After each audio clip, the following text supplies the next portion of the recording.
Alright, it's finally time. Welcome guys to the first magnet fishing and water relic hunting video here on the channel. Of course, last year was a very nice summer and I went out with my buddy who knew some decent spots where World War II equipment was dumped at the end of the war. The first location being a lake filled with stuff, and there we used our magnets, and I'm just going to let the clips play and give you some info on the relics we found, but definitely watch till the end. The snorkeling part is the craziest since the condition of the items there was out of this world. Before even starting to use the magnets, we just walked through the shallow water and tried to find some indicators of the World War II time frame, and sure enough, the first find didn't let us wait for long. We made out a familiar shape there, close to the shore, and as you can see, the first find is a Mauser K98 bayonet from the Germans. And for being in there for almost 80 years, the condition is alright too, even some wood of the grips is left on there, but most importantly, it showed us we were on the right spot. Now, before I show you what the magnets pulled out, I wanna thank Magneta for providing me with a very strong magnet from their shop. So they basically make the best magnet fishing gear out there. Magnets, ropes, gloves, you name it, and even before they reached out to me I was using their products for years already, my buddy as well, so all the magnets we used in this video were from Magneta, and if you are looking for one, I'll put a link to their site in the description so you can check it out for yourself, and I can't wait to see what else these magnets are going to pull out in 2024. So, starting out, we threw the magnets into the deep end, pulling some junk out, but not after long my mate shouted he had something great, and I could not believe my eyes. He pulled out what seemed to be a submachine gun. At first I thought a German MP40, something like that, but it surely looked way different. Nothing I recognized at first, so probably not German, and sure enough it turned out to be an Italian World War II submachine gun, a Beretta M1938 to be exact. And I've never seen this one before, and even in relic condition it's still very beautiful, and what really stands out is the trigger, or rather triggers, since it doesn't have only one but two. If you wanted to shoot in semi-auto you used the one in front, and for full auto you just used the one in the back. Pretty unique I think. Not sure if any other guns used a concept like this. So this gun was widely used during World War II as it was very reliable, easy to control, very accurate, and used 9mm ammo, which was very available. Even the Germans made them from 1944 onward, and this is probably one of them which was dumped in 1945 after the surrender. I was super stoked after that find, but it's still always a bit sad since German law doesn't allow taking these relic guns with you, even though they will never work again. It sucks, but still nice to find and document them for the videos, at least for you guys to see. And my mate actually told me he found 3 rifles the day before. He put them somewhere in the reed of the lake. Yeah, so we still gotta find those again, so I can show you in the next video. After that and many more junk finds, finally some more relics from the war came out. Mostly smaller gun parts, like this trigger guard with magazine box from a rifle, maybe Mosin Nagant or something. It's pretty rotten anyways. Also this lid from a plate magazine. It could be from a Soviet DP-28 machine gun, but I'm not sure. Let me know down in the comments if you know. And after that, a German find again, finally, and a pretty cool one at that. One of those MG42 muzzle cones, basically for boosting the energy to the components and with the flash hider in the front. So yeah, these are always very cool finds. I think I found one in the ground some years ago, but sadly very rotten. Of course, you can't only find good stuff, also some unwanted finds like ammunition. These are the American caliber 50 rounds for the Browning machine gun. They stuck to the magnets since there was some remaining MG belt on there, but yeah, nothing really you want to find. Then upon working further, close to the shore, I came across a little dump place, it seemed like, probably from another magnet fisher who left these things for the same reason we do. So 3 little empty German flag casings, nothing too crazy, but the items next to them were way more interesting, so yeah, some more German MG42 parts. Of course, one of the most iconic weapons of the entire Second World War, used by the German side, and these 2 are spare barrels for the machine gun. And with a rate of fire of about 1200 rounds per minute, these barrels would definitely often overheat and need replacement, so they carried these spare barrels with them. on the battlefield in long containers and replace them if needed. And finding a complete MG42 is still a dream of mine, and maybe it will come true one day, but still super cool to find these parts scattered around in the lakes here. Now this next item was pretty interesting. I didn't recognize it, but my mate did, so he thinks this is part of a cleaning rod for the German Flak, so the huge anti-aircraft guns from the Germans. And I could definitely see it. There are some wooden remains coming out of it, where there would be a handle, and on the iron part there are these bristles which would clean the barrel when you stick the whole thing inside it. I could not find a single picture of this exact one, so it's only a guess, but I'd say it's likely. These things are probably very rare. After that, the last interesting find for the day came up, and we think it's a fuel tank for a motorcycle. Could definitely be from the same time frame, but who knows. There was so much trash around, and it's crazy what humans can dump in bodies of water in such a short amount of time. Anyway, that was it for that day. Went out on another day, not primarily for magnet fishing, but rather just for cruising with the boat, relaxing in summer. But I decided to try out the magnet Magneta sent me. It's the Terror magnet, I think, with a pulling force of 1000 kilograms. So with this thing, you'll get stuff out of the lakes. Didn't take too long for it to pick up on some World War II relics, so I turned on the camera and there we go. Had this German helmet and 2 empty flak casings dangling from it. It was probably just sitting on the lake floor, not buried in mud or anything. It's basically just rust at this point holding it together, so no saving it sadly. And you know my story, I've never found a complete German helmet before. Always some with holes here and there, so I guess this streak continues for now. But after some throws I pulled out another piece of a second helmet actually, but yeah, you can see there's basically nothing left of it. And the scabbard for a K98 bayonet was pretty cool and not in too bad shape, but still nothing crazy. Probably gonna do some more this year though. Using the boat for magnet fishing was a lot of fun. Alright, but now I take you with me to the beautiful underwater world, and even without looking for World War II stuff, I could do this for hours. It's such a stunning environment, and with all the plants and animals. Some lakes, of course, like the one we magnet fished, they're not as suited for snorkeling due to the poor water quality, but some are just right.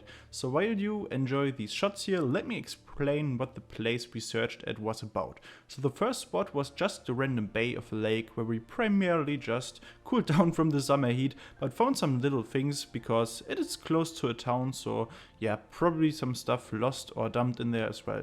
The second spot is what's really in the spotlight, so basically a dump area where equipment was discarded in big numbers at the end of the war, but the good thing is the anaerobic sediment of the lake preserved the relics extremely well.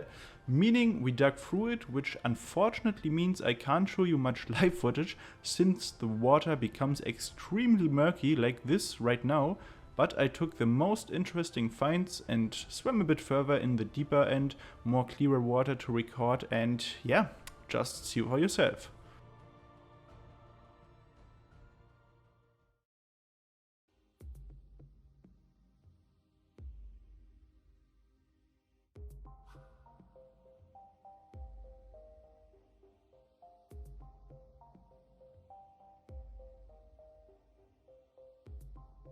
So the first interesting thing I noticed was this little gauge laying between some plants.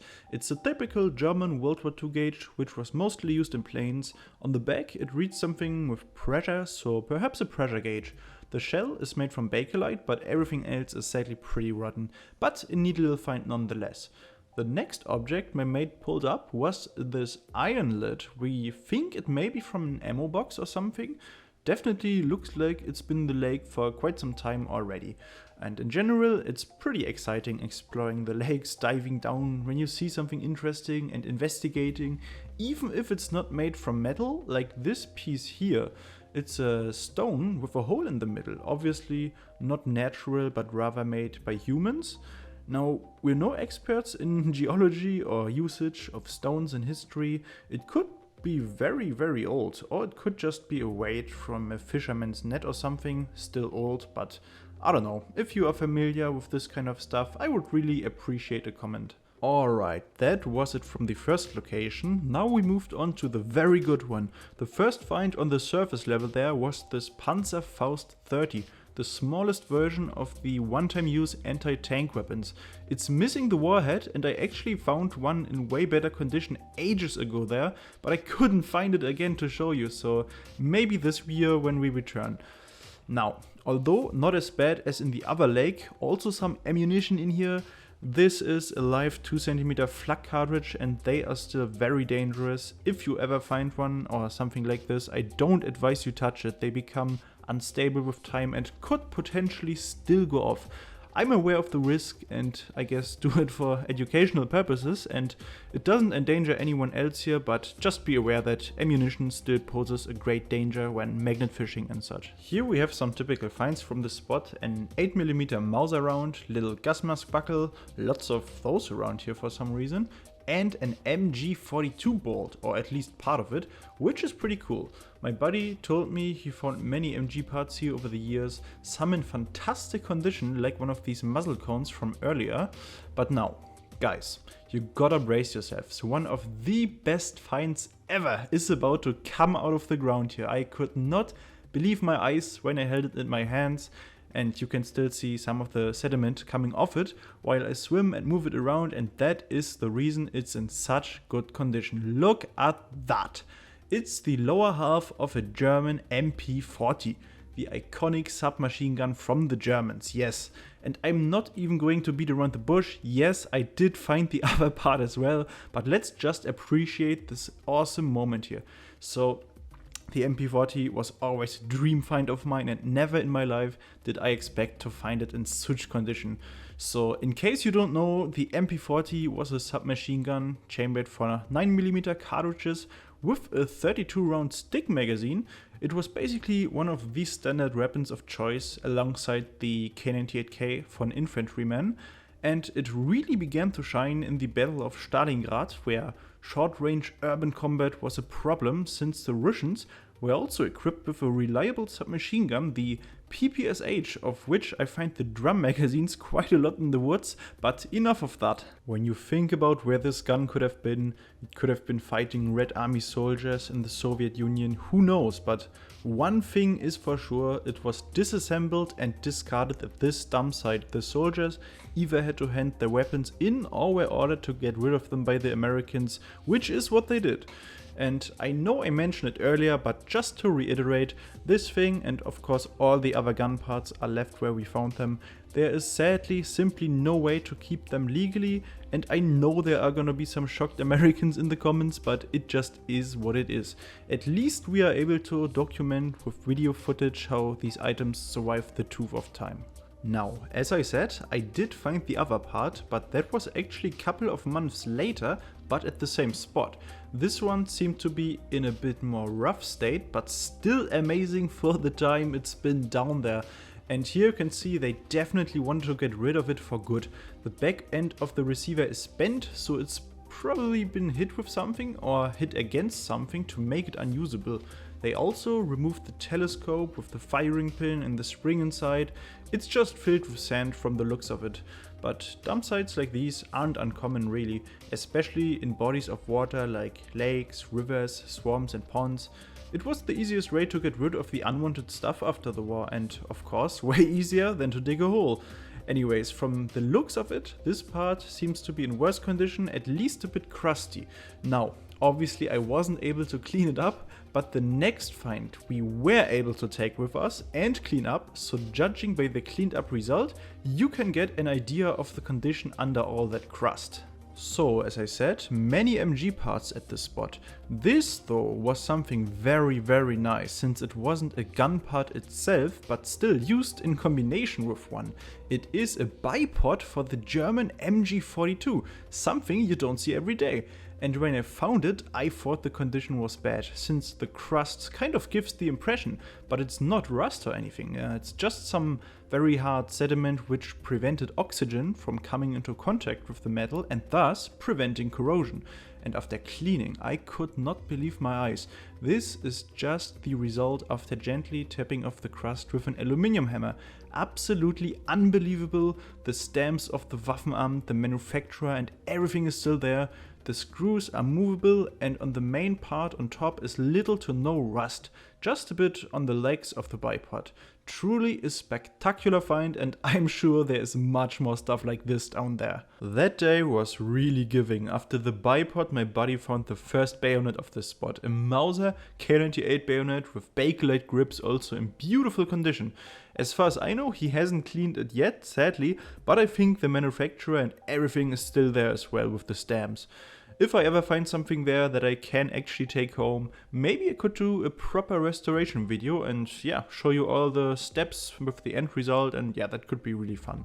Also found this mystery object. It has a cylindrical shape with a spring coming out of it. Could be a gun part as well, not sure, but if you know, let me know down below in the comments. And of course, finding an MP40, the magazine was also close by. Also still complete and in good condition. After that, yet another MG part popped up. Again, part of the bolt, which we found earlier as well from the MG42. I think I found another one magnet fishing, so for some reason they are everywhere, but always only one half, so they disassembled everything it seems like. The next thing though is something extremely rare and special. It's part of the 2 cm flak bolt carrier and firing pin for the anti-aircraft guns I talked about earlier. Finding flak parts is pretty rare if you don't count the ammunition, but only parts of the gun itself, let alone in this condition, so that's truly fascinating just what kind of stuff they dumped at this place. As you can see, the weapon parts just kept coming out. Next up was a Mauser K98K bolt from the standard bolt action rifle of the Wehrmacht. It was pretty deep in the water, so pretty hard to get to it with just snorkeling. But all of this stuff coming out in such a short amount of time really gets me motivated to return. There's gotta be the whole rifle and who knows what else. This thing though, a little mystery object, I have no idea. It's made from brass and I have found it before, even while metal detecting in the woods. Hopefully some of you know, cause I'm clueless. I don't think it's ammunition or gun related though. Unlike this thing here, another MG part I think. Forgot from what gun it was, but something along those lines. Now the bayonet was also followed by some scabbards, also for the K98 one. And also lots of German 10 packs in between. I'm kind of puzzled as to why they dumped those. I mean, they're not dangerous or in connection with the regime or whatever. It's just 10 packs and they could have used them after the war, but yeah. Sadly, none made from aluminium, just the iron ones, but still cool to see. Now, at the end of the day, I made a little pile of all the smaller stuff that came out, and as you can see, it's mostly 8mm Mauser rounds, some in stunning condition, almost looking like new. Even though it's not something you can take and keep, it's amazing feeling finding them almost in the same condition as when they were thrown away in 1945. There was also some leather belts and pieces in between, some gas mask buckles and springs, flare casings and whatnot. Also another MG part on that little leather piece there.